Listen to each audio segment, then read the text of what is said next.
Bismillahirrahmanirrahim. Alhamdulillahi rabbil alamin.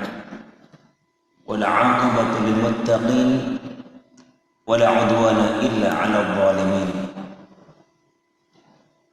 Wassalatu wassalamu ala asyrafil mursalin nabiyyina Muhammadin wa ala alihi wa sahbihi ajma'in. Amma ba'd. Ikhwani bidin rahimani wa rahimakumullah. InsyaAllah ta'ala kita akan membahas surat Al-Qadar. Masih dalam kajian tadabbur juz amma.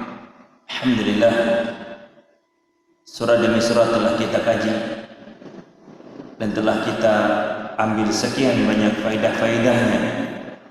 InsyaAllah ta'ala malam hari ini kita akan mencoba untuk mengkaji surat Al-Qadar.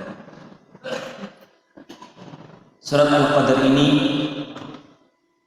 adalah surat yang diperdebatkan oleh para ulama, apakah dia Makkiyah ataukah dia Madaniyah. Jumhur al-ulama, mayoritas para ulama menyatakan dia adalah surat Makkiyah.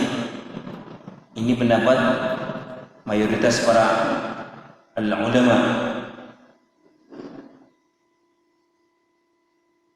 Adapun sebagian ulama yang lainnya berpandangan dia adalah surat Madaniyah. Kenapa? Karena di dalamnya turun Al-Quran di malam Lailatul Qadar. Tentunya Lailatul Qadar ini berkenaan dengan bulan Ramadan. Dan tidaklah Ramadan disyariatkan, puasa Ramadan disyariatkan melainkan setelah Rasulullah sallallahu alaihi wasallam hijrah ke Al-Madinah. Surat ini memiliki dua nama. Surat ini memiliki dua nama. Yang pertama surat Al-Qadar dan surat Lailatul Qadar. Surat ini kalimuha 30 kalimah. Terdapat padanya 30 kata. Wa hurufuha mi'ah wasna asyara harfan. Adapun hurufnya ada 112 huruf.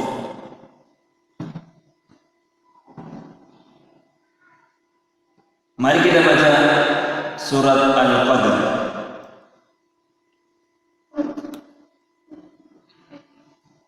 A'udzu billahi minasy syaithanir rajim. Bismillahirrahmanirrahim. Inna anzalnahu fi lailatul qadr. Wa ma adraka ma lailatul qadr. Lailatul qadri khairun min alf syahr. Tanazzalul malaikatu war-ruhu fiha bi'izni rabbihim min kulli amr. Salam hiya hatta matla'il fajr. Kita baca surah Al-Qadar dengan tafsir Al-Muyassar. Allah Subhanahu wa taala menyatakan inna anzalnahu fi lailatul qadar.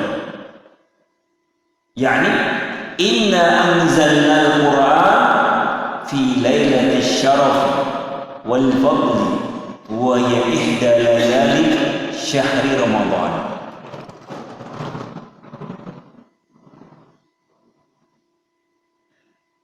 Artinya sesungguhnya kami telah menurunkan Al-Quran di malam yang mulia dan penuh keutamaan. Dia adalah salah satu malam dari malam-malam bulan Ramadan. Lailatul Qadar terjadi hanya di bulan Ramadan saja. Inilah pendapat yang benar. Karena sebagian ulama mereka menyatakan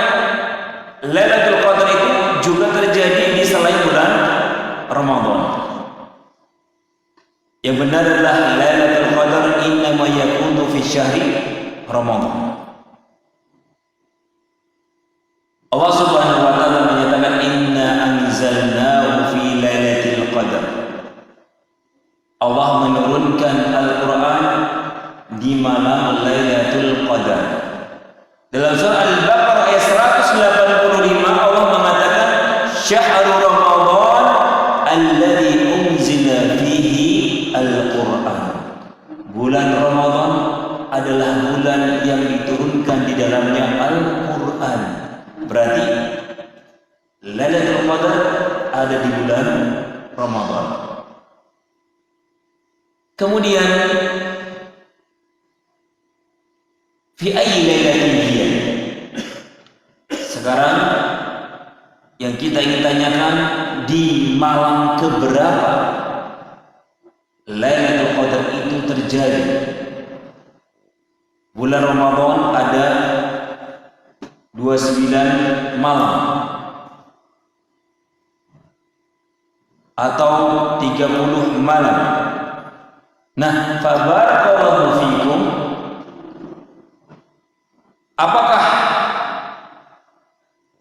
malam Lailatul Qadar ini terjadi di awal bulan Ramadan ataukah di pertengahan bulan Ramadan ataukah di akhirnya? Tentunya pendapat yang rajih bahwasanya Lailatul Qadar yakunu fil ashr awakhir min Ramadan. Dia terjadi atau datang di 10 hari terakhir di bulan Ramadan. Hal ini sebagaimana yang dikuatkan dengan sabda Rasulullah sallallahu alaihi wasallam, "Fabtaghuha fil ashr awakhir." Carilah malam Lailatul Qadar di 10 hari terakhir di bulan Ramadan. Kalimatnya fil ashrin awakhir.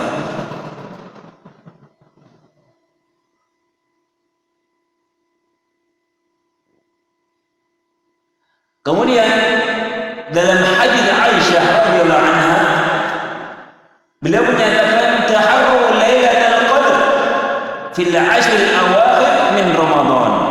Rawahu al-Bukhari wa Muslim. Dalam hadis Aisyah radhiyallahu anha bahwasanya beliau mengatakan taharru Lailatul Qadar. Ayo cobalah kalian cari malam Lailatul Qadar di 10 hari terakhir dari bulan Ramadan.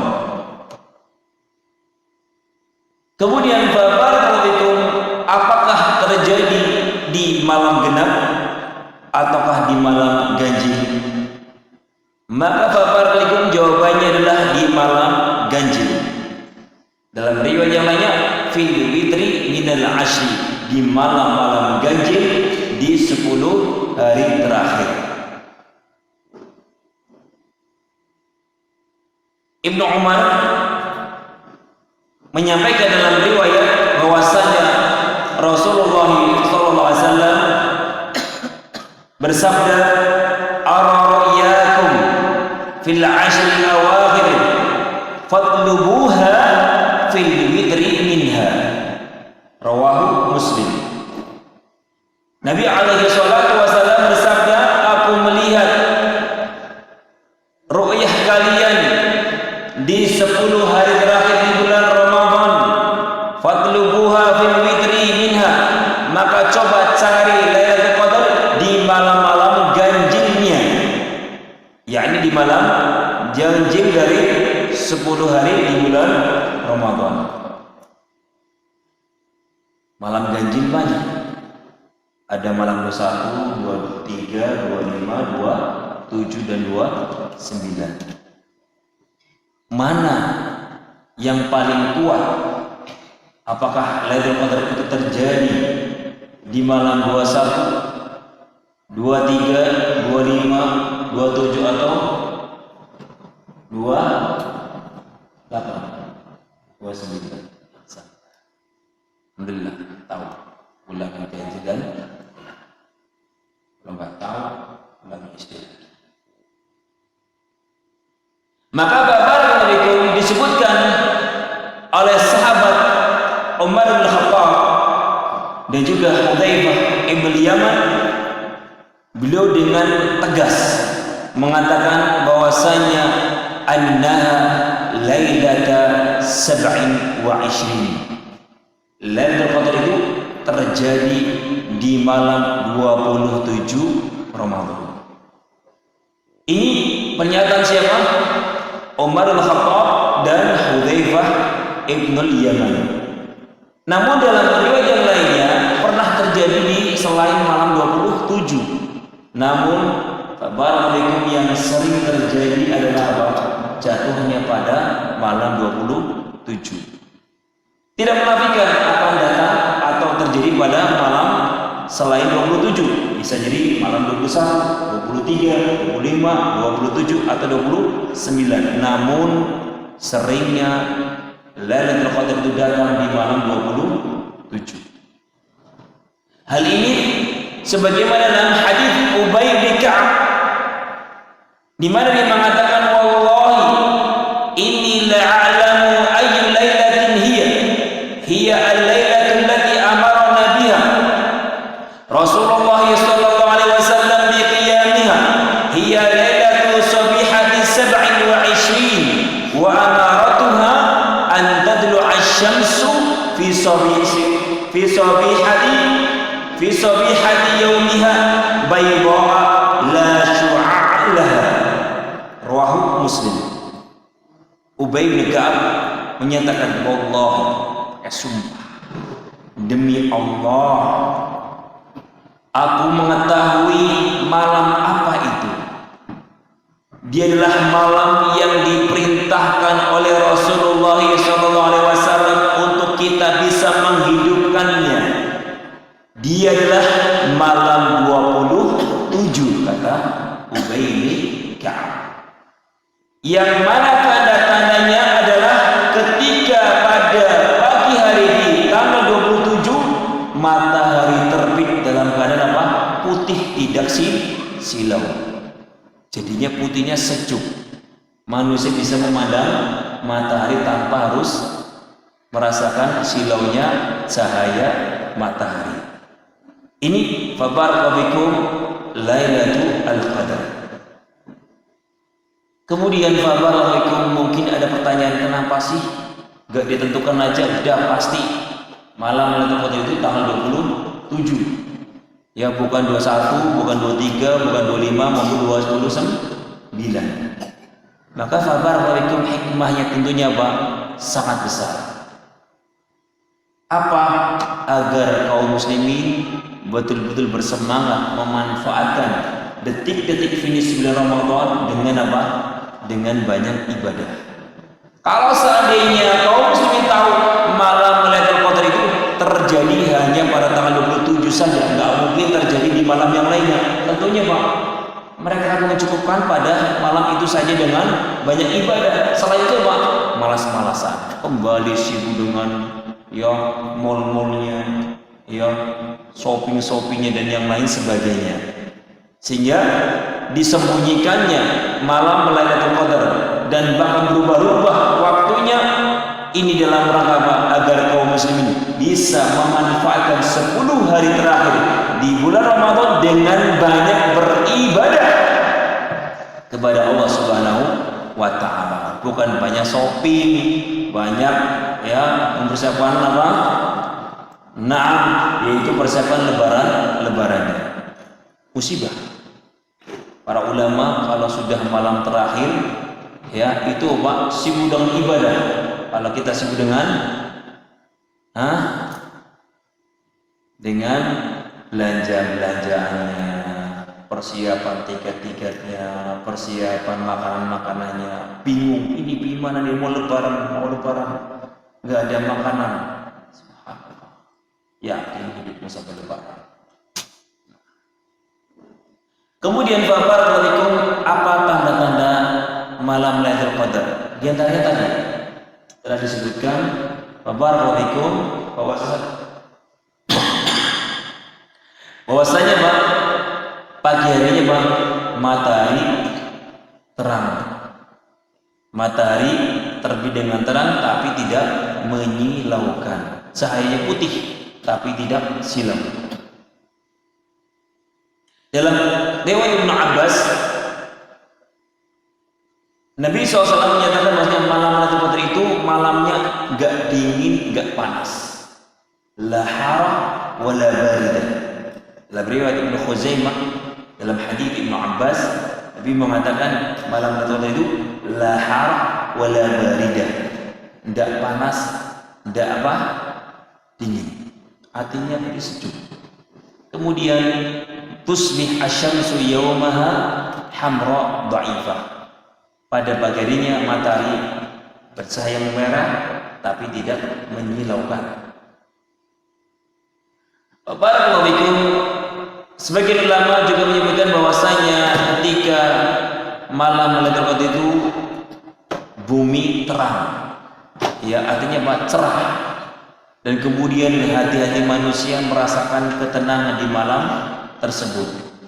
Ini barakallahu fikum di antara tanda-tanda disebutkan oleh para ulama. Adapun tanda-tanda yang disebutkan oleh orang-orang awam, ya, ada yang menyatakan di Arab sana, oh ciri-ciri malam Lailatul Qadar itu apabila ada daun jatuh kemudian balik ke pohonnya lagi, itulah malam Lailatul Qadar. Gimana ceritanya? Ada daun jatuh terus balik ke dahannya. Ada juga yang menyatakan ciri-cirinya adalah semua air barakallahu fikum yang apa? Yang asin jadi manis. Air laut, ya, kalau malam banjir ke laut dicicipin kok manis, berarti malam Lailatul Qadar. Ini juga apa? Tidak ada dalilnya. Ada juga yang menyatakan bahwasanya malam Lailatul Qadar itu cirinya apa? Anjing menggonggong. Ya, anjing menggonggong kemudian tiba-tiba reda. Tidak ada satupun anjing yang menggonggong di pertengahan malam. Ini juga tidak ada dalilnya. Kita lanjutkan ayat kedua. Wa ma adraka Lailatul Qadar. Wa ma adraka ma Lailatul Qadar. Yani wa ma adraka ayuhan nabi ma Lailatul Qadri wasyarafi. Wahai Muhammad, apakah engkau tahu apakah itu malam Lailatul Qadar dan malam yang penuh dengan kemuliaan? Barakallahu fikum. Di sini para ulama beda pendapat. Apa makna Lailatul Qadar? Kenapa kok disebut dengan malam Lailatul Qadar? Apa itu malam Lailatul Qadar?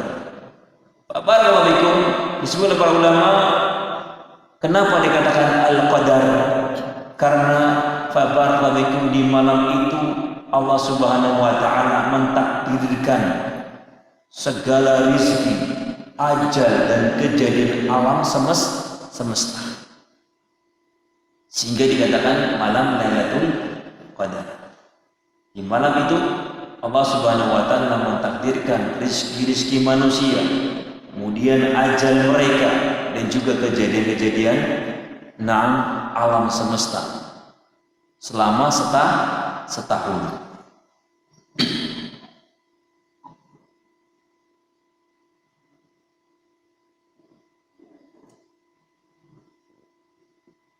Sebagian ulama menyatakan bahwasanya sumiyat bidzalik li'annaha lailatun 'azimah wa dzatu syaraf. Kenapa dikatakan Lailatul Qadar? Al-Qadar itu kemuliaan. Ini pengumuman ada surat kemuliaan. Artinya apa? Karena malam itu adalah malam yang agung dan malam yang mulia, sehingga dikatakan Lailatul Qadar. Misalnya fulan indahu qadrun indallah. Fulan punya qadar, punya apa? Kedudukan, kemuliaan di sisi Allah Subhanahu wa taala. Ini Lailatul Qadar, malam yang penuh dengan kemuliaan dan keagungan.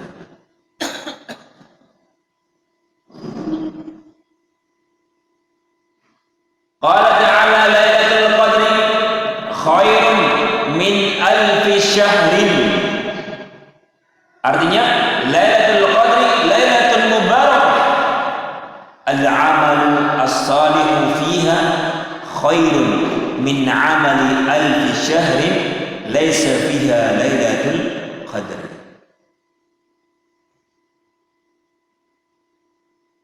Lailatul qadr adalah khairun min alfi syahr, artinya malam yang penuh dengan keberkahan, di mana amalan-amalan soleh di malam tersebut itu lebih baik nilainya daripada amalan-amalan yang dikerjakan selama 1000 bulan yang tidak ada padanya malam Lailatul Qadar. Anda beribadah di malam itu, maka Pak, nilainya seperti Pak beribadah selama 1000 bulan. 1000 bulan itu berapa? Nah. Oh? 1000 bulan berapa?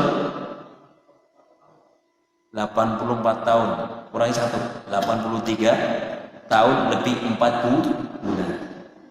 Jadi 1000 bulan itu ya, karena 1 bulan itu 30 hari, ada yang 29. Nah, maka fabarakallahu secara umum bulan itu berganti 29 30 29 30. Ini biasanya Hijriah seperti itu. Nah, fabarakallahu maka apabila itu menjadi Bang 83 tahun lebih 4 bulan sekitar itu.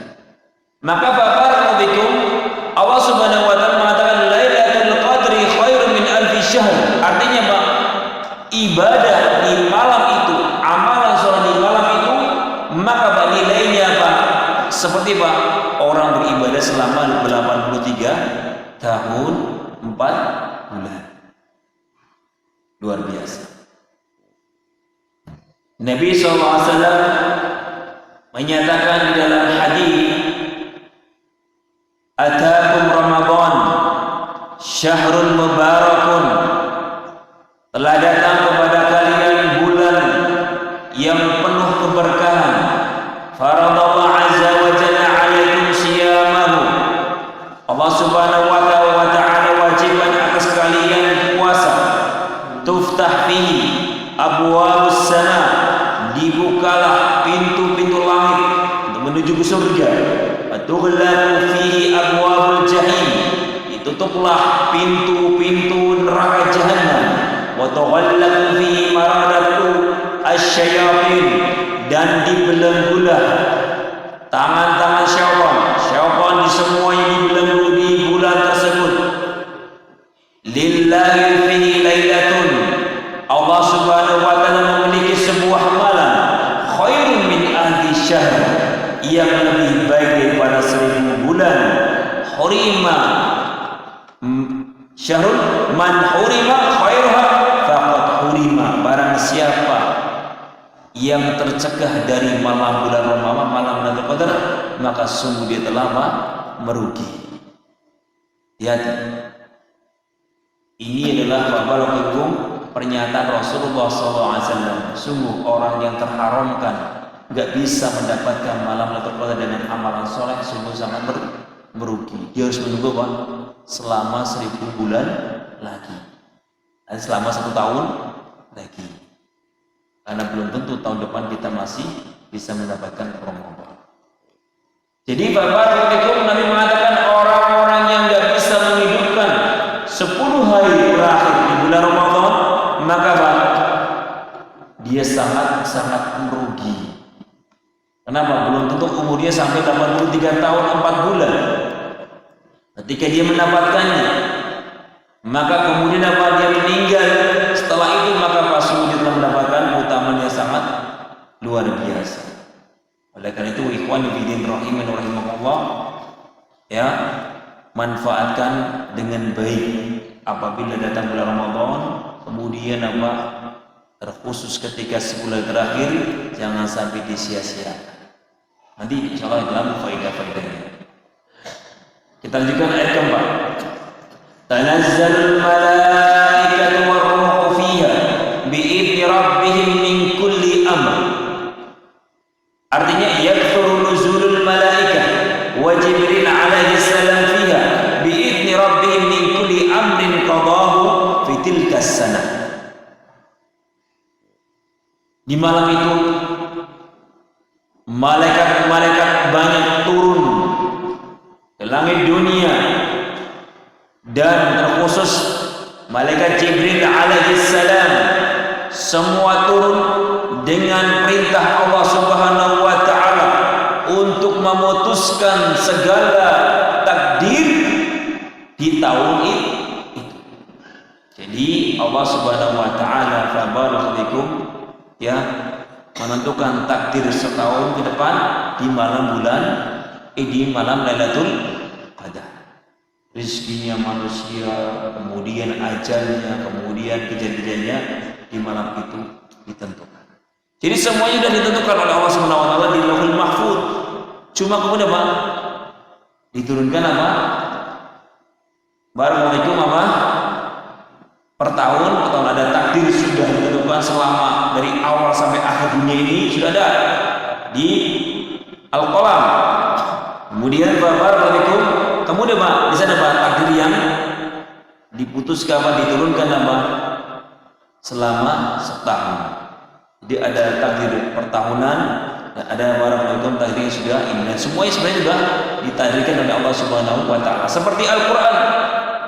Al-Qur'an Allah sudah Pak turunkan di Lauhul Mahfuz semuanya. Namun kemudian Pak turun ke dunia Pak, per ayat, ada yang per surat sesuai dengan apa keadaan di saat itu. Ini barakallahu al-qadar. Kemudian Allah tutup salamun hiya hatta matla'il fajr.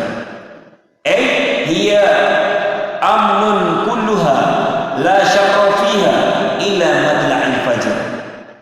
Malam Lailatul Qadar adalah malam yang penuh dengan keamanan semuanya, dari tenggelamnya matahari hingga terbitnya fajar. La syarra fiha, tidak ada keburukan sedikit pun di malam Lailatul Qadar.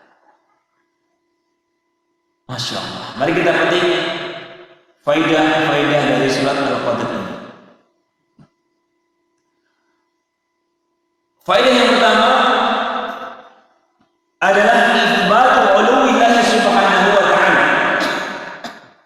Di dalam surat Al-Qadar ini terdapat itsbat uluwillah, penetapan ketinggian Allah Subhanahu wa taala. Inna anzalnahu fi lailatul qadar. Sungguhnya kami menurunkan Al-Qur'an. Nama yang menurunkan dari mana, Pak? Dari atas ke bawah. Dan penetapan tingginya Allah Subhanahu wa taala, Allah Maha Tinggi, yaitu di atas arasy-Nya, itu sekian banyak ditunjukkan dalam ayat-ayat Al-Qur'an. Sabbihisma rabbikal a'la. Masih Allah Subhanahu wa taala yang Maha Tinggi. Wa huwal 'aliyyul 'azim. Dialah Allah Subhanahu wa taala yang Maha Tinggi dan Maha Agung. Wa anallahu wal 'aliyyul kabir. Allah Subhanahu wa taala Maha Tinggi dan Maha Besar. Tabarakalladzi nazzala al-furqana 'ala 'abdihi. Allah Subhanahu wa taala menurunkan al-Furqan Al-Qur'an kepada hamba-hambanya. Wa huwal qahiru fawqa 'ibadi. Dialah Allah Subhanahu wa taala yang qahir, menguasai, berada di atas hamba-hambanya. Ini sekian banyak di dalam Al-Qur'an. Yang kita herankan adalah manusia di zaman sekarang. Mereka merendahkan Allah Subhanahu wa taala, menggunakan ayat-ayat yang mutasyabbihat untuk menetapkan bahwasanya Allah berada di mana-mana. Sebenarnya Bapak ini bukan dalam rangka mengagungkan Allah, tapi justru malah melecehkan Allah Subhanahu wa taala. Subhanallah amma yasifun, subhanallah amma yaqulun. Kif bisa menyatakan Allah berada di mana-mana? Konsekuensinya berarti Pak, Allah berada di tempat yang bersih, juga Allah berada di tempat yang kotor. Apa keagungan Allah? Allah berada di mana-mana. Raja saja berada di atas, menunjukkan apa? Kekuasaan dan keagungan Dia. Raja manusia berada di atas agar apa? Lebih tinggi daripada apa? Prajuritnya, menterinya.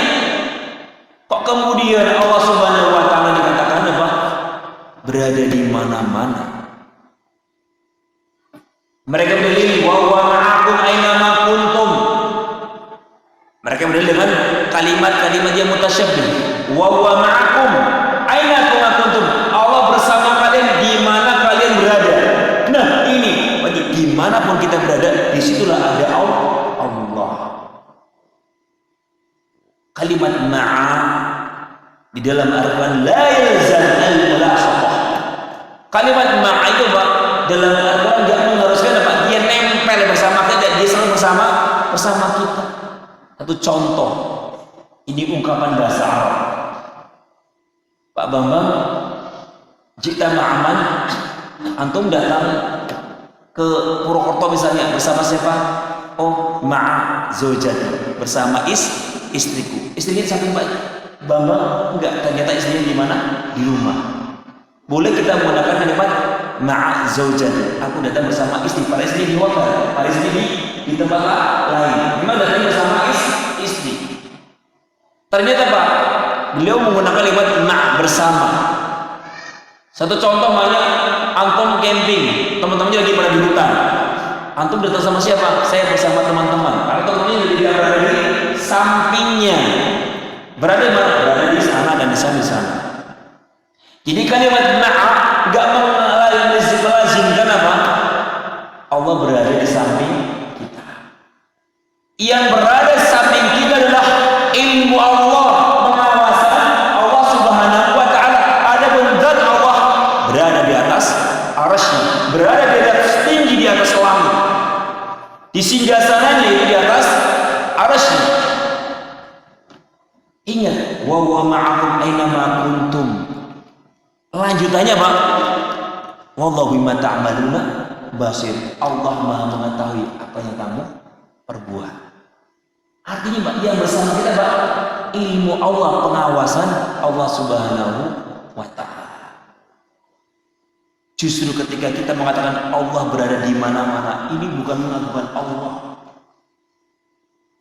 Anda telah menyamakan Allah dengan makhluknya. Namanya raja adalah selalu berada di atas. Ada yang bersama raja Pak, yang bersama kita Pak, prajuritnya, intelnya raja-raja. Allah lebih tinggi permisalannya daripada seorang raja.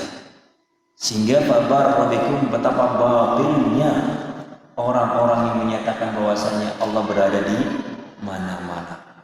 Mana Al-Quran, mana ayat-ayat tentang ketinggian Allah Subhanahu wa ta'ala yang telah menyebutkan Allah itu Pak di atas arasy. Ar-Rahmanu 'alal 'arsy istawa, disebutkan dalam 6 tempat, diulang-ulang di dalam Al-Quran.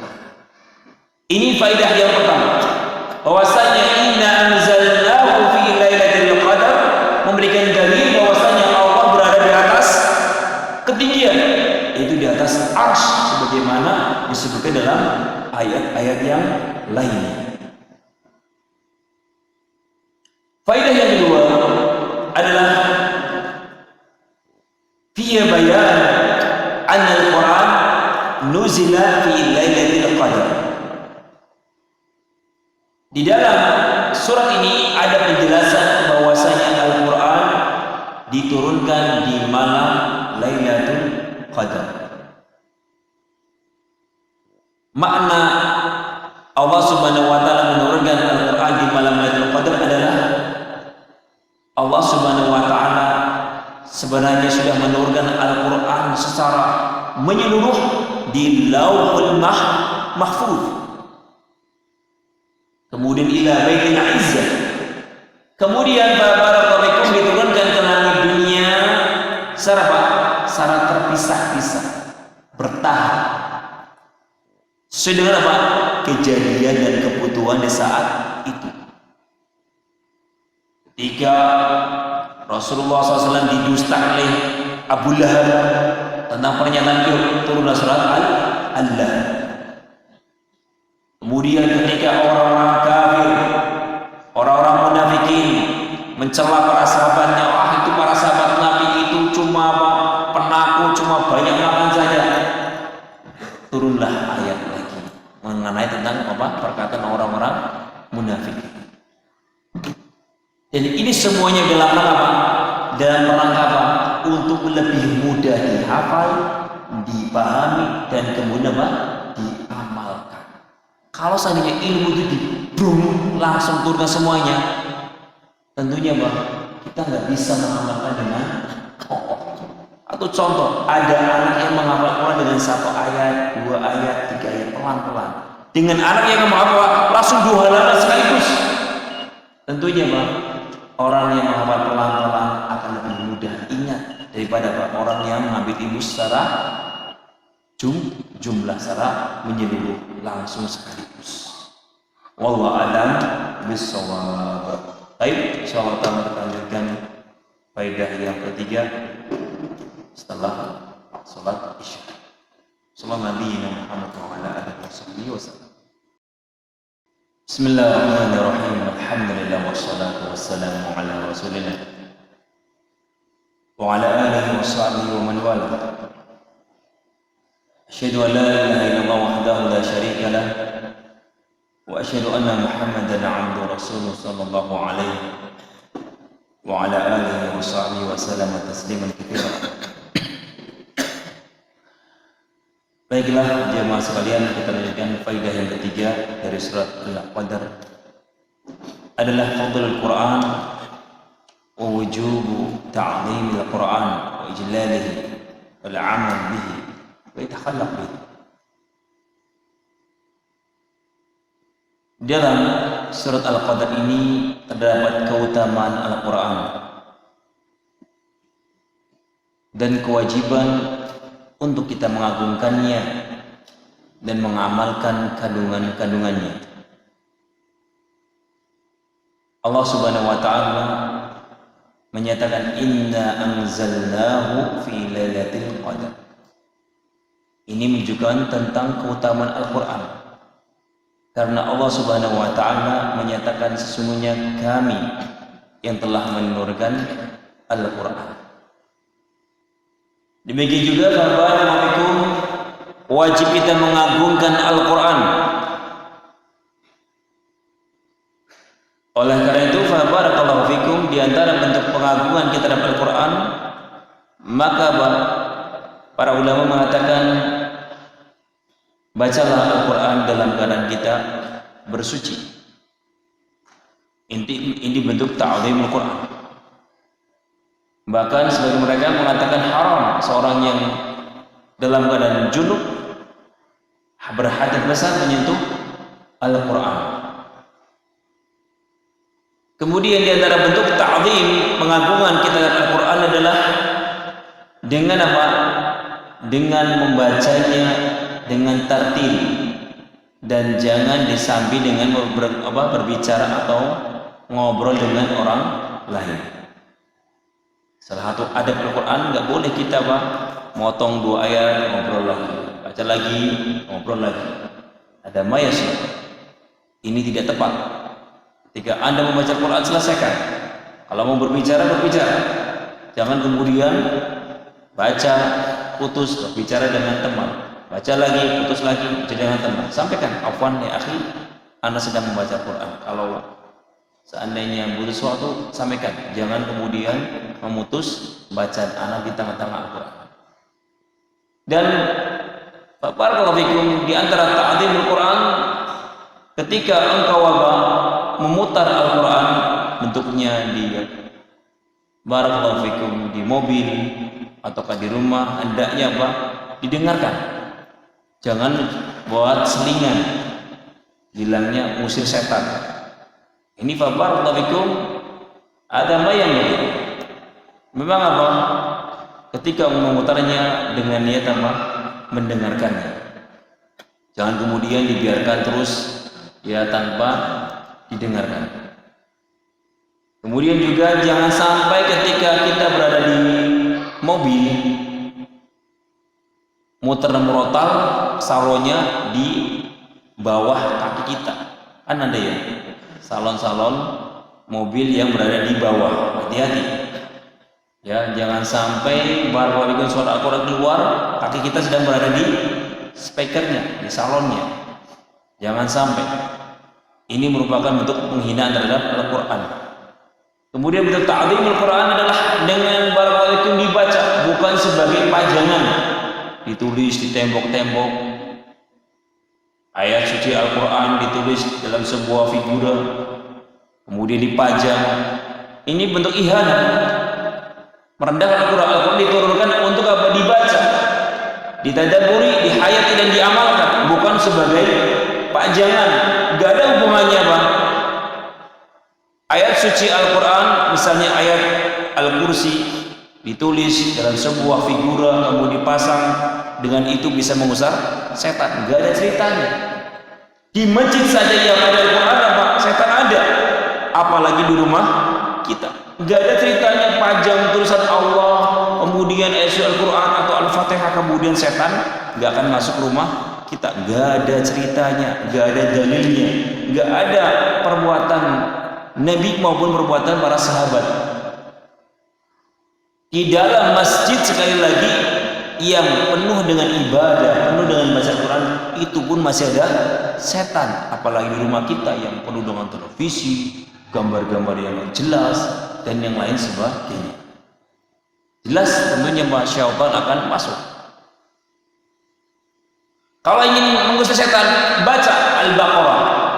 Nabi alaihi salatu mengatakan bahwasanya setan tidak akan pernah mendekati rumah yang apa? Tuqra fihi Al-Baqarah, dibacakan padanya surat Al-Baqarah. Ini setan tidak akan masuk dalam rumah yang dibacakan padanya surat Al-Baqarah. Kemudian di antara bentuk ta'dhimul Quran adalah jangan meletakkan Al-Quran kemudian di atasnya ada sebuah buku atau sebuah kunci atau sebuah apapun. Jadikan Al-Quran yang paling tinggi posisinya. Jangan misalnya ini Al-Quran naruh kemudian tutup apa atau pena atau buku di bawahnya. Hindari seperti ini. Kemudian bukan bentuk ta'dhimul Quran setelah membaca dicium. Baca Quran misalnya. Ada laisa hunaka dalil, enggak ada dalilnya. Tidak ada dalil setelah membaca Quran dicium-cium. Sahabat Rasulullah SAW membaca Al-Quran lebih rajin daripada kita, tetapi tidak ternukilkan dari mereka membaca Al-Quran kemudian selesai mencium Al-Quran. Nah, kalau mau cium istrimu, ya, jangan cium Al-Quran. Gak ada apa? Gak ada hubungannya. Bentuk cinta Al-Quran dengan apa? Diamalkan, dibaca dan diamalkan. Itu bentuk cinta kita kepada Al-Quran. Tidak bentuk dengan ciuman. Kalau istri lah mungkin dicium seneng, ya. Tapi kalau bekerja ini nggak mau dicium. Bekerja nyium. Adapun barakallahu manusia mungkin senang dicium, tapi kalau Quran bentuk pengaguan kita dan cinta kita bukan dengan cara mencium, taruh di batu, ya. Ada. Nah. Kemudian barakallahu wujub ta'dhimul Quran banyak sekali. Ya. Dengan apa tadi? Membacanya dengan tartil. Kemudian barakallahu membacanya dengan apa? Dengan makharijul huruf yang benar. Jangan sampai apa? Salah dalam mengucapkan huruf ha, dibaca ha, wadduha, wallaili idza saja. Wadduha artinya cintanya dia. Ha kembali kepada perempuan. Waddu ini apa ini? Cinta. Artinya mah aslinya bermakna wadduha, demi waktu duha.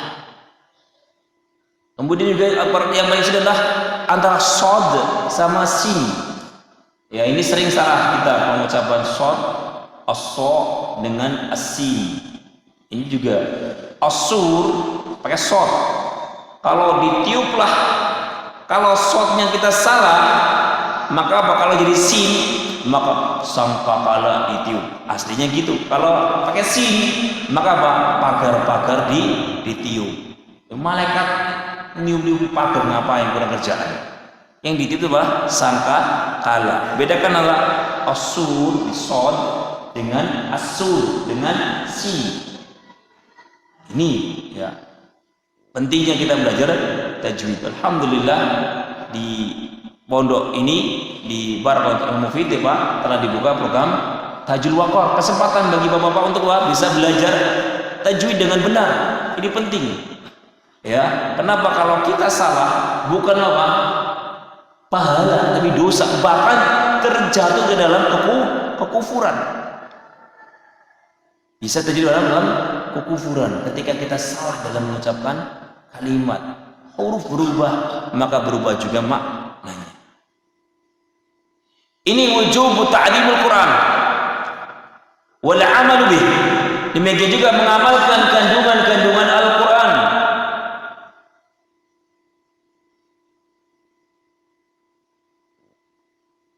Kemudian juga berakhlak dengan Al-Quran.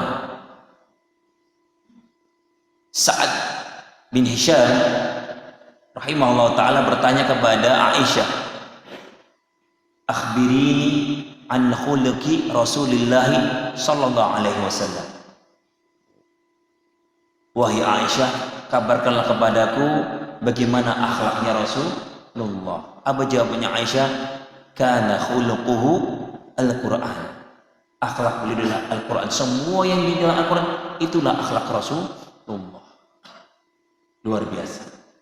Faedah yang keempat, tasyrifun Nabi sallallahu alaihi wasallam. Di dalam surat Al-Qadar ini terdapat apa? Kemuliaan Rasulullah sallallahu alaihi wasallam, di mana Rasulullah menerima wahyu Al-Quran dari Allah Subhanahu wa taala melalui perantara malaikat Jibril. Ini sebagai bantahan kepada orang-orang Syiah Rafidhah Al-Batiniyah. Mereka mengatakan bahwasanya Al-Quran yang dibawa atau ditulis barakallahu di tengah-tengah kita sekarang itu bukan Al-Quran asli. Yang ditulis oleh Utsman bin Affan adalah Al-Quran palsu. Yang asli adalah yang ada pada tangan-tangan mereka. Ini orang-orang Syiah. Mereka mengklaim bahwasanya Al-Quran yang sedang berada di tangan kita itu Al-Quran palsu. Itu modifikasi dari Utsman bin Affan. Subhanallah. Adapun Al-Quran yang benar adalah Al-Quran Fatimiyah. Al-Quran yang langsung didengarkan oleh Fatimah melalui Rasulullah sallallahu alaihi wasallam dan disaksikan oleh Abdullah bin Mas'ud. Itu kata mereka. Dakwah batilah, dakwah yang tidak punya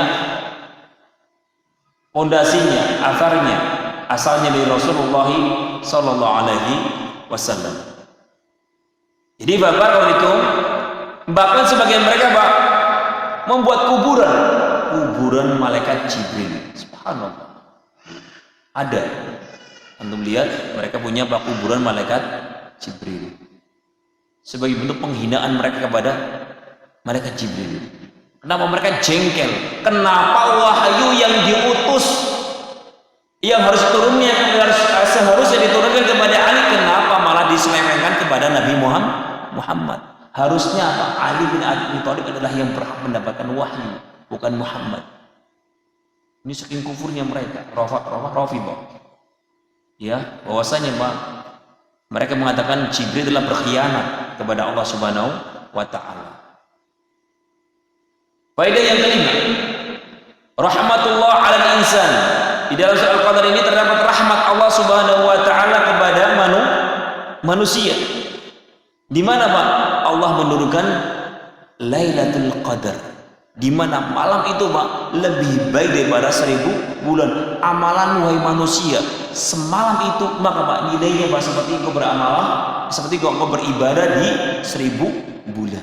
Ini menunjukkan rahmatnya Allah, kasih sayangnya Allah kepada manusia. Dan rahmat ini jangan disia-siakan. Faedah yang keenam, al-hathu 'ala al-ihtimam bil Quran. Di dalam faedah yang ini adalah anjuran untuk selalu perhatian besar terhadap Al-Quran.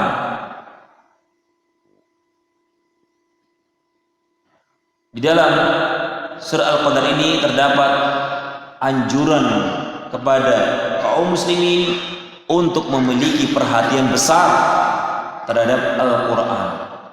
Luar biasa ya ikhwani fiddin rahimani rahimakumullah. Al-Quran bisa dihafal dengan mudah oleh anak-anak kecil. Bahkan sebagaimana umur 3 tahun 4 tahun bisa menghafal Al-Quran. Ini menunjukkan keajaiban Al-Quran. Coba kitab-kitab yang lainnya, Injil, Taurat dan yang lainnya, bisakah para pemeluknya menghafal Injil, Taurat dan yang lain sebagainya? Tidak bisa.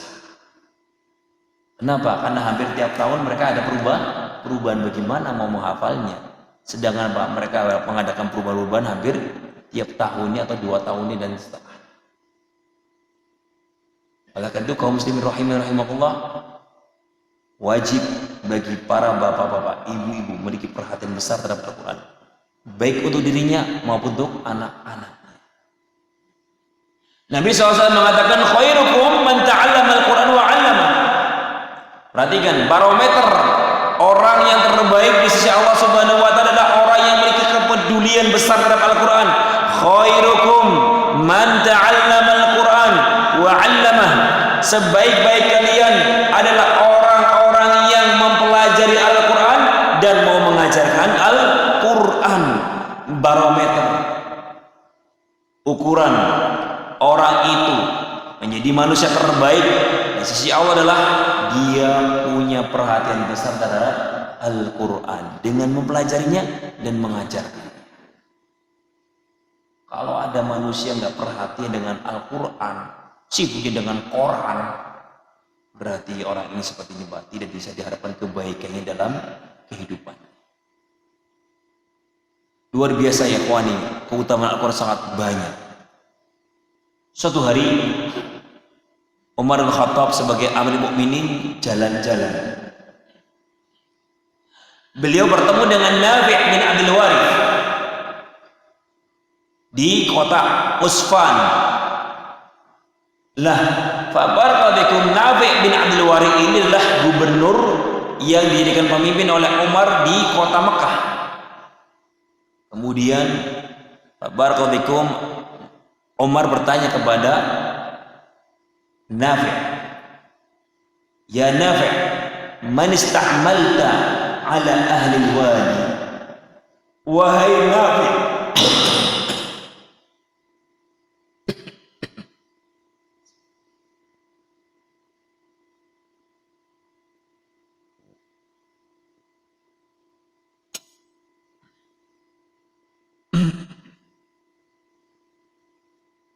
wahai Nafi', man ista'malta ala ahli wadi? Wahai Nafi', siapakah yang engkau jadikan pemimpin kepala daerah di kota Al-Wadi? Maka Nafi' mengatakan Ibnu Abzah. Siapa itu Ibnu Abzah, kata Umar? Siapakah itu Ibnu Abzah? Maka kemudian Nafi' mengatakan maula minal mawali. Maula min mawalina. Dia adalah mantan seorang budak dari budak-budak kami dahulu. Kaget. Umar bin Khattab kaget, kok bisa kamu menjadikan kepala daerah, misalnya bupati, dari seorang budak, mantan budak? Kok bisa? Dari mana kamu bisa mengangkat seorang budak atau mantan budak sebagai bupati, sebagai kepala daerah? Kenapa wahai Nafi'? Maka kemudian fabarakallahu fikum, Nafi' mengatakan, ya Amirul Mukminin, innahu qari'un li kitabillah wa innahu 'alimun bil fara'id. Dia adalah orang yang pintar membaca Al-Quran, paham tentang Al-Quran, dan dia paham dengan ilmu warisan. Dengan itulah aku mengangkat dia sebagai kepala daerah. Maka kemudian Umar mengatakan, wahai Nafi', laqad sami'tu nabiyyakum sallallahu alaihi wasallam yaqul inna allaha yarfa'u bihadzal kitabi aqwaman wa yad'u bihi al-akharin. Rawahu Muslim. Wahai Nafi', sungguh pernyataanmu itu mengingatkan aku dengan sabda Rasulullah sallallahu alaihi wasallam yang aku dengar, bahwasanya beliau bersabda, sesungguhnya Allah Subhanahu wa taala akan mengangkat suatu kaum dengan Al-Quran dan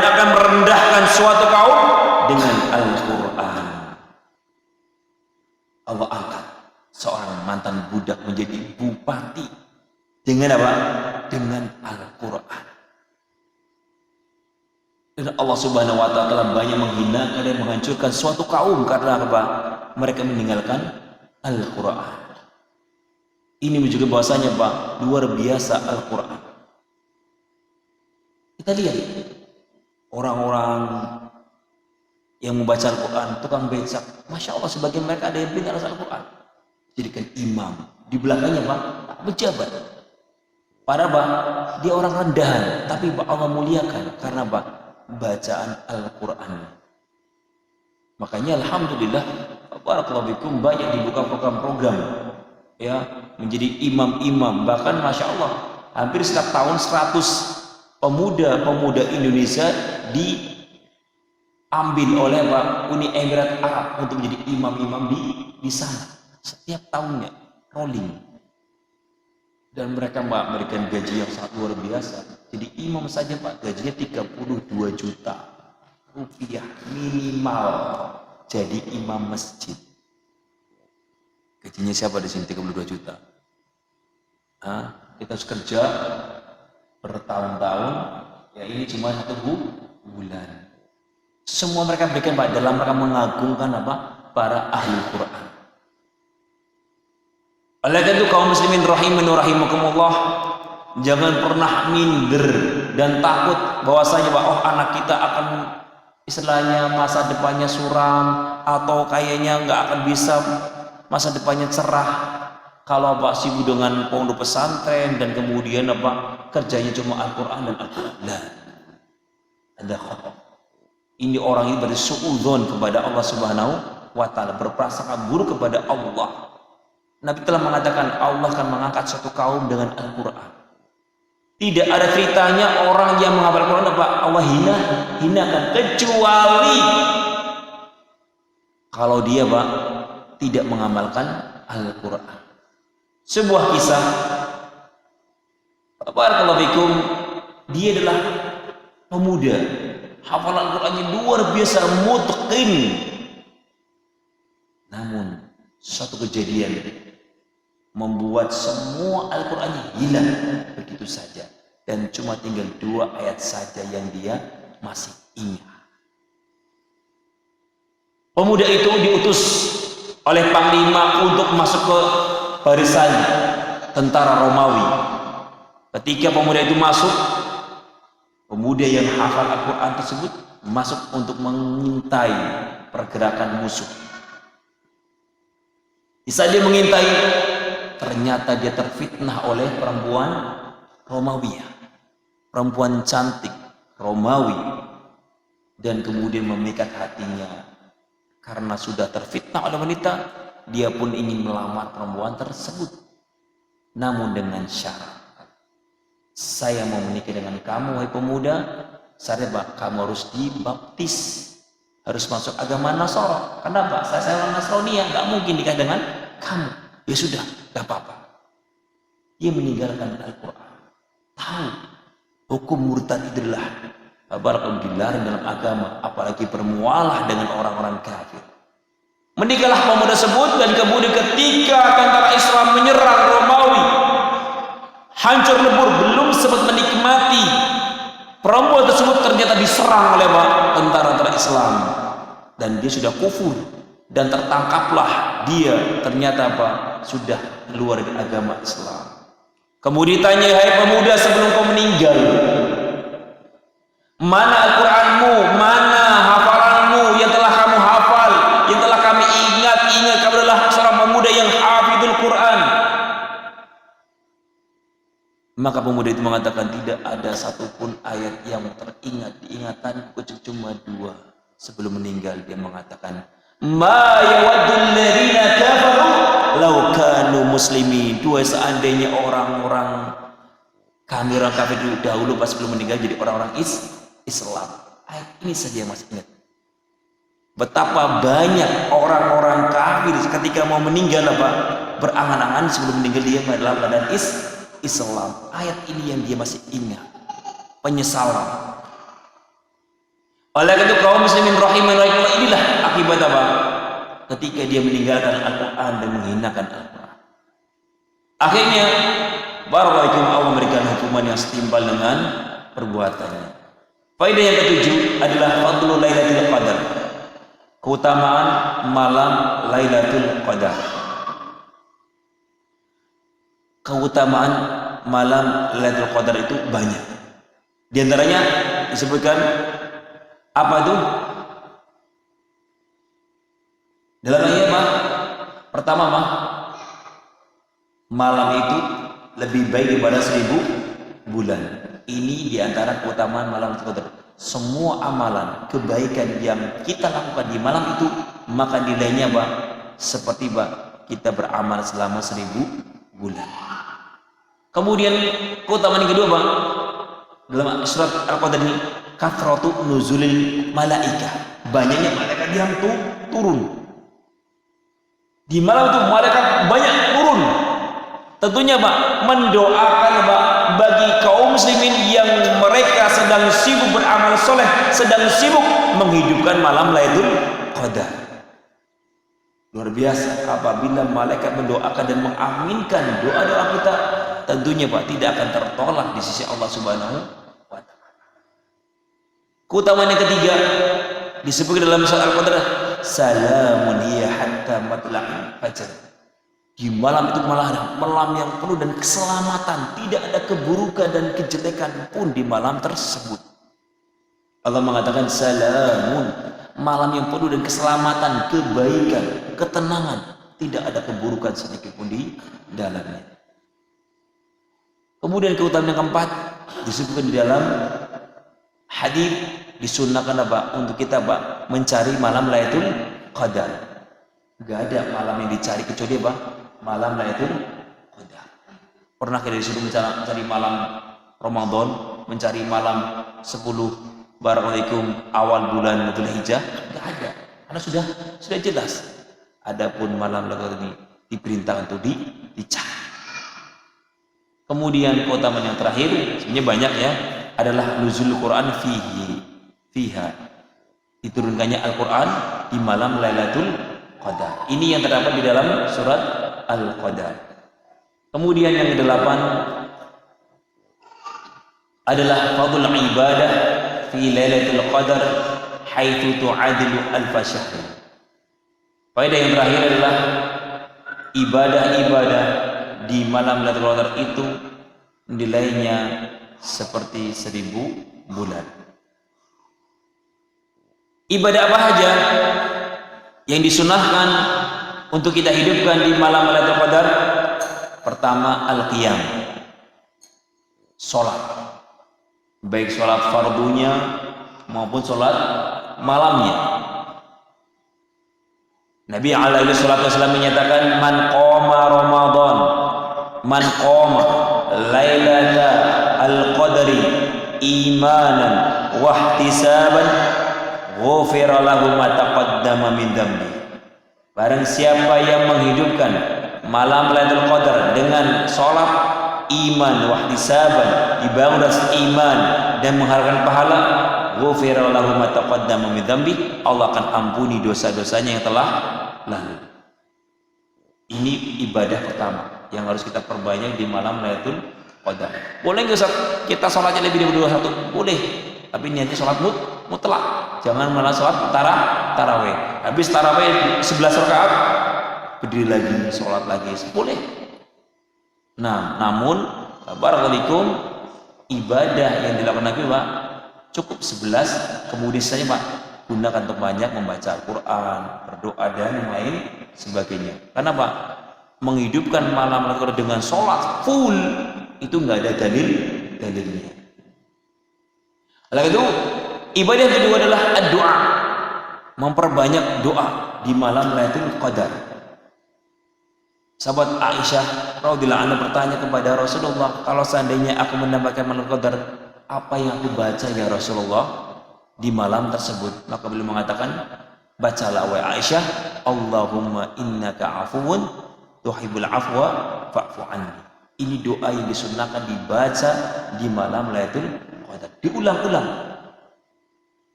Kemudian ibadah yang ketiga adalah al-ijtihad fil ibadah umuman, bersungguh-sungguh di dalam ibadah secara umum, ibadah apa saja, ya, ibadah apa saja harus bersungguh-sungguh, jangan malas-malasan.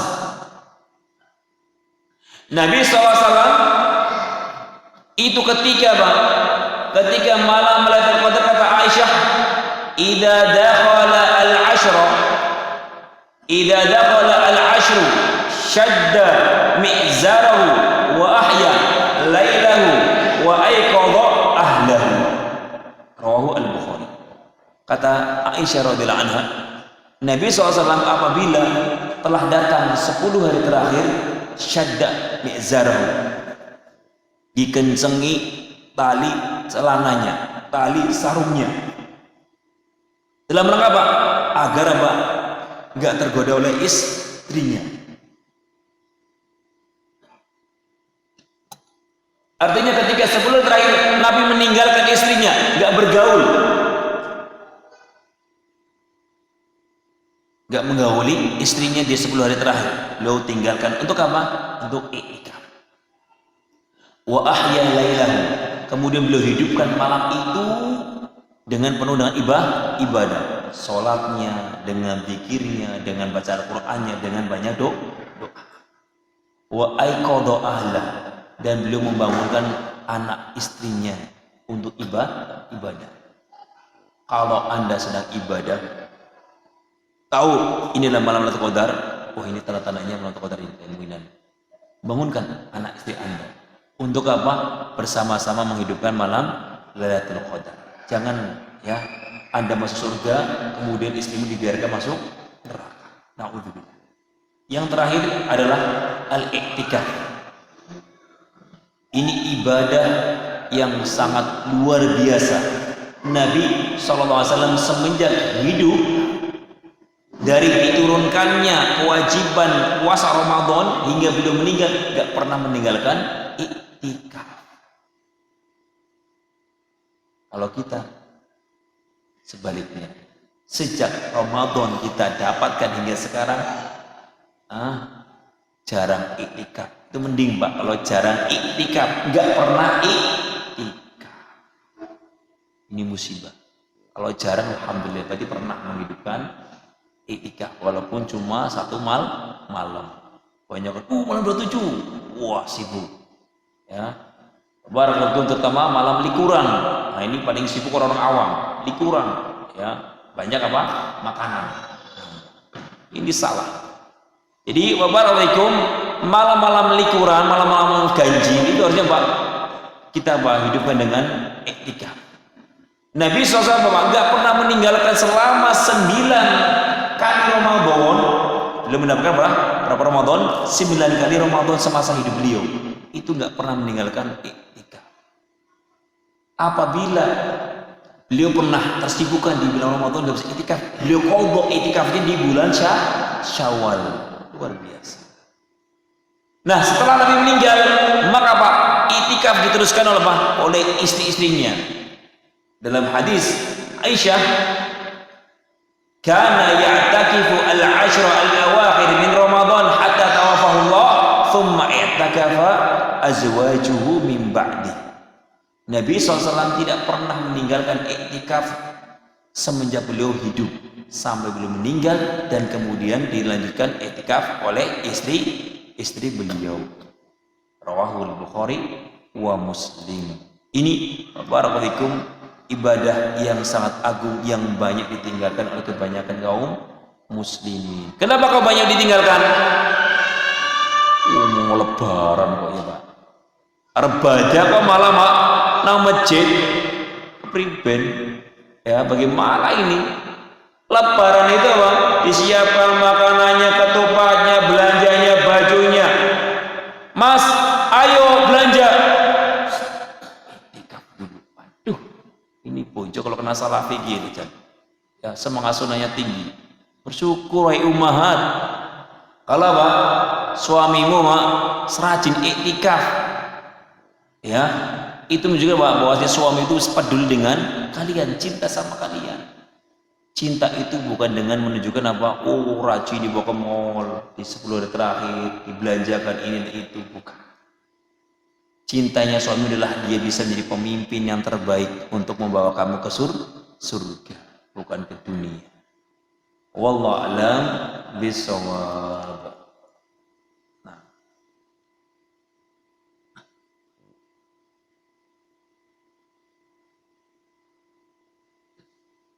Jadi barakallahu fikum, pertanyaannya assalamualaikum warahmatullahi wabarakatuh.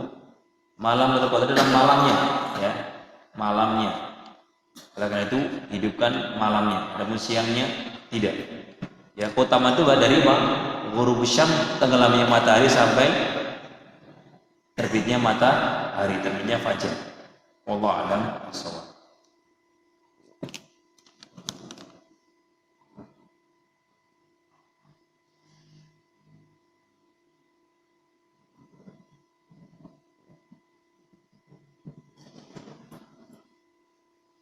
Bismillahirrahmanirrahim. Assalamualaikum. Waalaikumsalam. Izin bertanya, jika menyetel, jika memutar murotal di rumah dengan tujuan ruqyah rumah dan isinya, di samping juga suka membacanya. Barakallahu fikum.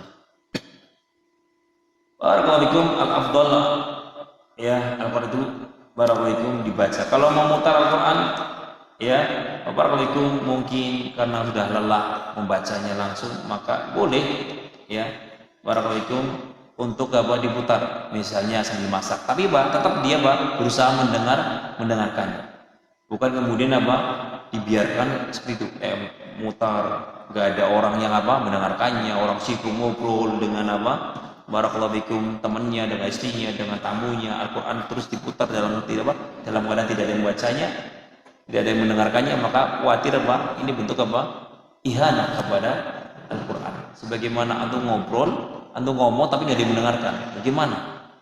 Oleh karena itu, barakallahu kalau memang diputar, dengarkan sambil relax, atau sedang memasak mendengar Al-Quran sambil pakai headset, boleh. Bahkan pernah terjadi di Saudi Arabia, ada seorang koki selama 2 tahun dia sedang kerja memasak di sana sambil memutar Al-Quran di telinganya, diulang-ulang setiap surah. Luar biasa, tanpa dia sadari 30 juz dia hafal dalam waktu 2 tahun. Luar biasa. Dzalika fadlullah yu'tihi may yasha. Apakah kemaksiatan di malam Lailatul Qadar dilipat gandakan sebagaimana kebaikan? Allah a'lam bishawab. Ya.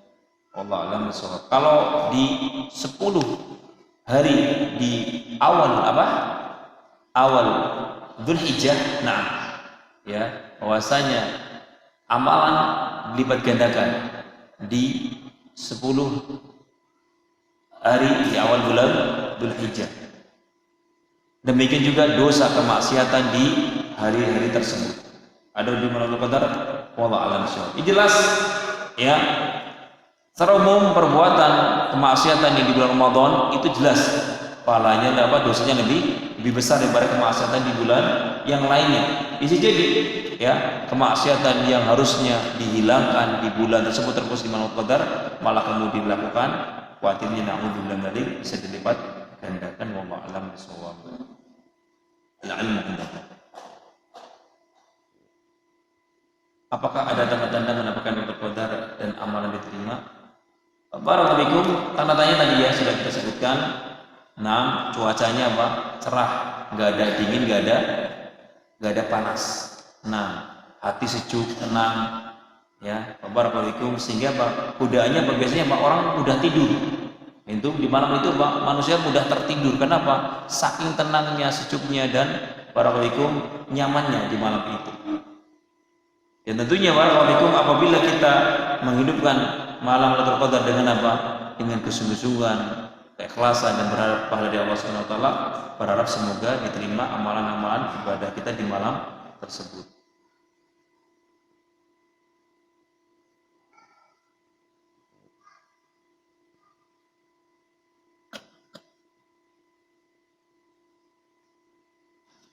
Jawaban singkat aja.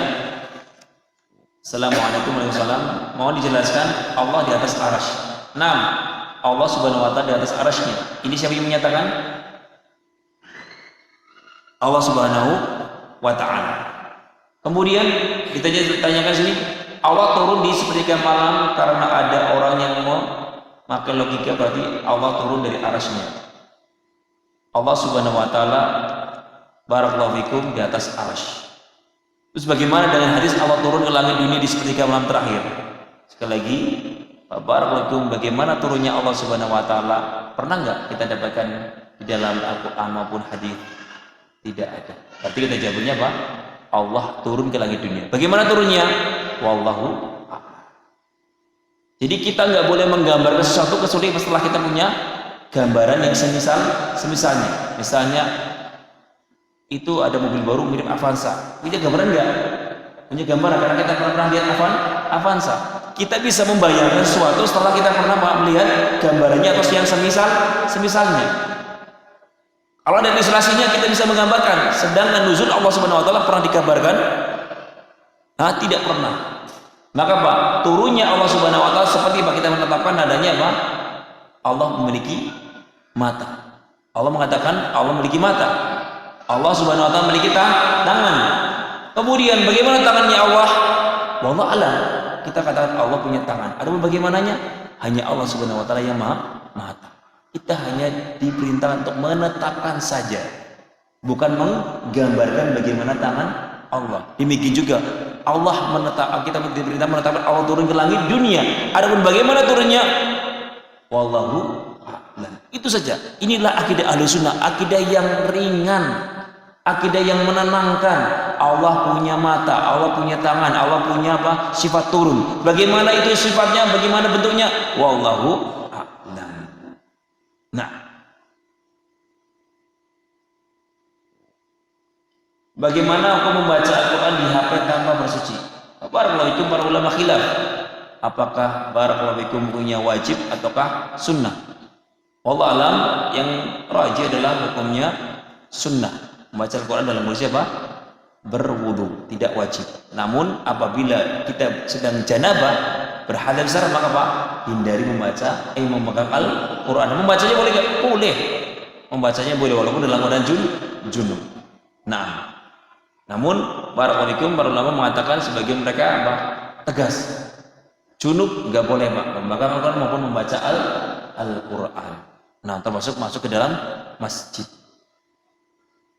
Namun kita katakan Nabi SAW mengatakan bahwa inal muslim la yanjus. Abu Hurairah saat itu sedang dalam kondisi junub. Ketika sedang taklim dia pergi. Ditanya, wahai Abu Hurairah, kenapa kamu pergi tiba-tiba? Nggak izin. Ya Rasulullah, aku dalam kondisi junub. Aku nggak mungkin berhalaqah dengan engkau dalam kondisi junub. Apa kata Nabi? Innal muslim la yanjus. Muslim itu nggak najis. Walaupun janabah. Janabahnya Pak, saya nyuci pada dirimu, adapun tubuhmu, badanmu Pak suci. Sehingga Pak barakallahu fikum, nggak perlu kamu kemudian Pak repot-repot pergi meninggalkan majelis ilmu. Wallahu a'lam bishawab. Apakah ada dalil membaca Shadaqallahul Azim setelah membaca Al-Quran? Apabila dalam rangka al-khabar boleh. Paham nggak? Makanya setelah kita baca Al-Quran, insyaallah Shadaqallahul Azim, maha benar Allah atas segala yang Allah firmankan. Kalau dalam rangka apa? Mekabaran, maka boleh. Tetapi apabila dijadikan kebiasaan setiap membaca Al-Quran, membaca Shadaqallahul Azim, maka ini perlu adanya dalil.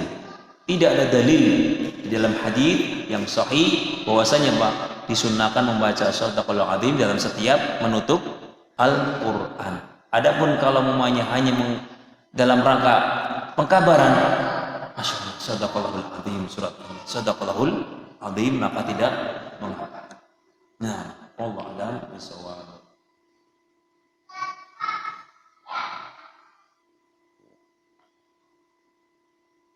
Mau tanya tentang adab ziarah kubur. Waduh, kita tadi nggak ada pembahasan kuburan. Bagaimana Ustaz, tabur bunga apa dianjurkan oleh Rasulullah SAW? Waalaikumsalam. Adab ziarah kubur banyak. Ya, adab ziarah kubur banyak. Ketika masuk membaca doa. Kemudian disunahkan apa? Melepas sendal ketika masuk. Kalau masuk di antara kuburan. Kalau di tengah-tengah kuburan ada setapak, maka nggak perlu melepas sendal. yang disunnahkan bersedekah adalah ketika kita masuk ke sela-sela kuburan. Itu kalau di tengah-tengahnya ada jalan khusus untuk berjalan, nggak perlu dilepas. Kemudian barakallahu fikum, disunnahkan apa? Untuk kita mendoakan para ahlu al-kubur. Kemudian tidak boleh duduk di atas kuburan dan yang lain sebagainya. Banyak adab-adabnya. Adapun tabur bunga tidak ada dalilnya dari Rasulullah sallallahu alaihi wasallam. Wallahu a'lam bishawab. Tabur bunga tidak ada dalilnya dari Rasulullah sallallahu alaihi wasallam. Adapun perbuatan Nabi membelah pelepah kurma menjadi dua yang masih basah, itu adalah kekhususan Rasulullah saja. Entum, sekali lagi, Nabi SAW membelah kurma kemudian mentancapkan kepada barakallahu fikum seorang yang sedang diazab kubur. Ini satu, ada dua kuburan yang sedang diazab kubur. Itu adalah khusus bagi Rasulullah saja. Kalau seandainya kita ikut-ikutan, berarti kita telah bersuudzon dari kepada penghuni kubur. Disiram ini pakai kendi biar hangat, biar dingin penghuni kuburnya. Ini berarti kita telah menuduh orang itu sedang diazab sehingga perlu disiram. Hintum, dari mana kita mengetahui dia butuh kehangatan dengan air tersebut? Kalau kita telah mengklaim diri kita telah tahu si fulan sedang disiksa, sehingga waspada. Ketika Anda membuat menyiram-nyiram air ikutan perbuatan Nabi dengan kurma yang masih basah dalam rangka memberi kesejukan kepada pengubur, maka Anda pertama tadi menyamai Nabi. Karena ini perbuatan khusus untuk Nabi. Kedua adanya perasaan buruk kepada penghuni kubur. Jangan-jangan dia sedang menikmati nikmat kubur. Sedangkan Anda mengklaim dia butuh kesejukan karena sedang disiksa kuburannya. Ini barakallahu tidak boleh. Dan perbuatan ini sekali lagi nggak pernah dilakukan oleh sahabat-sahabat yang lainnya. Nggak pernah terjadi Abu Bakar, Umar, Utsman, Ali dan sahabat yang lainnya melakukan seperti perbuatan Rasulullah, membuat pelepah kurma yang basah ditancapkan dalam rangka meringankan kuburan tersebut. Kenapa? Karena Nabi tahu dari mana? Dari wahyu. Nabi tahu ini sedang disiksa dari mana? Dari Allah Subhanahu wa taala. Sedangkan kita tahu dari mana? Dari setan. Wallahu a'lam bishawab. Tentunya dari setan. Saya baru mengenal sunnah Ustaz. Sudah dicap Wahabi, bagaimana sikap Ustaz? Syukran jazakumullah khairan. Barakallahu fikum. Ini memang sunnatullah bagi mereka orang-orang yang sedang barakallahu fikum mengamalkan sunnah. Bahwasanya kata Nabi SAW, orang yang memegang sunnah itu seperti memegang bara api di zaman sekarang. Sekali lagi Nabi mengatakan bahwasanya orang yang sedang mengamalkan sunnah di zaman ini kal qabidul jamrah, seperti orang sedang memegang bara api panas. Banyak tudingan-tudingan yang jelek, banyak tuduhan-tuduhan yang jelek dan yang lain sebagainya. Al-muhim intinya adalah kita sabar dalam menghadapi mereka. Doakan, nggak usah dilayani tapi doakan. Wahabi, dasar teroris. Ya Allah, berikanlah mereka hidayah-Mu ya Allah, pahamkanlah mereka tentang sunnah dan pahamkanlah mereka tentang dakwah ini. Berikanlah mereka hidayah sebagaimana Engkau memberikan aku hidayah. Berikanlah mereka hidayah-Mu ya Allah sebagaimana Engkau memberikan kepadaku hidayah. Doakan. 6. Wala tastawil hasanatu wala sayyi'ah. Idfa' billati hiya ahsan. Balas dengan yang lebih baik. Wallahu a'lam bishawab. Ini mungkin yang bisa disampaikan di pertemuan kali ini. Apabila ada salahnya, itu semua karena kejahilan saya, kebodohan saya yang masih banyak belajar, dan apabila ada salahnya saya bertobat kepada Allah Subhanahu wa taala. Apabila benarnya itu murni semua datangnya dari Allah Subhanahu wa taala. Allah alam shawab. Wa sallallahu nabiyina Muhammad wa ala alihi wa sahbihi wasallam. Assalamualaikum warahmatullahi wabarakatuh.